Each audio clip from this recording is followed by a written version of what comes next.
sab gabrummaan nama dinqisiisa rakkina jireenyaa isa maddisiisa hunda yoo dubbatan nama rifachiisa keessaa garii meengarii siniidhiisa mee waan tokko qofaa naan dubbadha sirreessa dubartoota keenyaaf nama gaddisiisa kanaaf akkamiin anniisa eenyu dubbata yoon hin dubbanne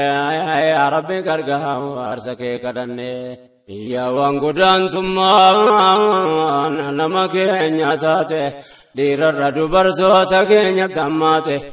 wanni ijoolleen dubaraaf dubartoonni taate keessatti kan biyya arabaatti facaate gariin haadha ilmaaniiti rakkoof dhiiftee baate irra caalaan haadhaaf abbaaf jecha yaate rakkoo jaraate seelaaluun itti ulfaate yaa waan ilmoon namaa taate bu'aan gabrummaa waan laaftuun hojjenne yaa rabbi gargaarsa kee kadhanne hamman qabuu dhiibbaan dubartii itti dhufu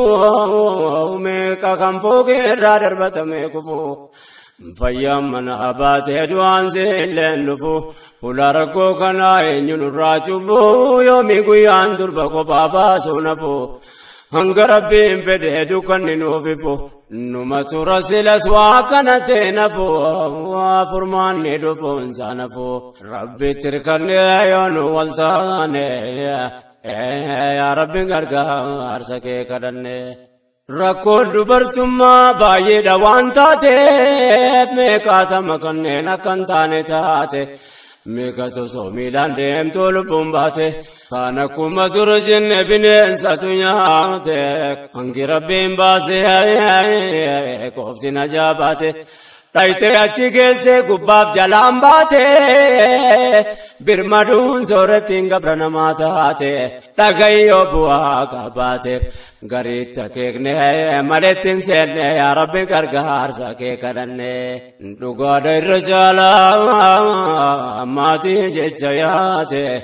haadhaaf abbaaf yaaduun yoo khayrii qabaate kophaa biyya ba'uun seeraan ala taate ammas rakkoo biraateef saaxil baate waggaamii gadiin qaarabaa keessa baate waan argatte maatii yoo gargaarte kaate jiruu fi jaarrachuu rakkinatti taate heerumtee bultiisii dhaabbachuun fagaate kana rakkoo maayyee mul'atu addaate umriin gaa'ilasi of durachi kaate rakkinni dachaate taate dubbiin kun dhibduu taanaan dubbanne yaa rabbi gargaarsa kee kadhanne waan laaftuun seenaa keessi dubbii jabduu toosiin rakkoo maatii siisiif taabdu booda kama taatu eenyu siidaa yaadu kun waan dirree jiruudha isaa waan fayyadu umriin itti heerumana yeroon si gabaabdu yeroon si laadhiirri warrummaa barbaadu wayitasiin fuularraa ijoollummaa qabdu diinqa namaa keessa utuu siin taabdu umriin numa deemaa qabdee gadi naabdu yeroo si yaadattee yaaddu waan atattamaan dhaabbatu hin taane yaa rabbi gargaarsa kee kadhanne الله يا مولانا توكيجا كندين كمنا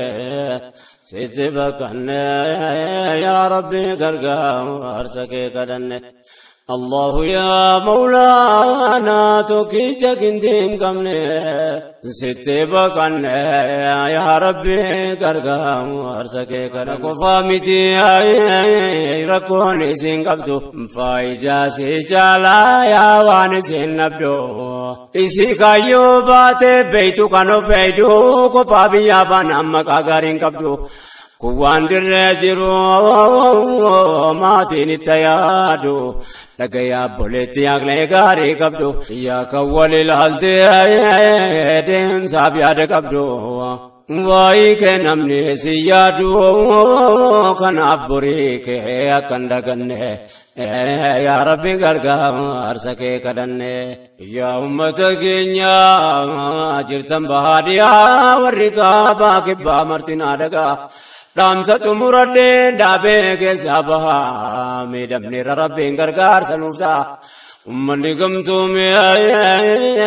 bakka yaade gahaa yaa hawaasa kiyyaa godaansi nuuf gahaa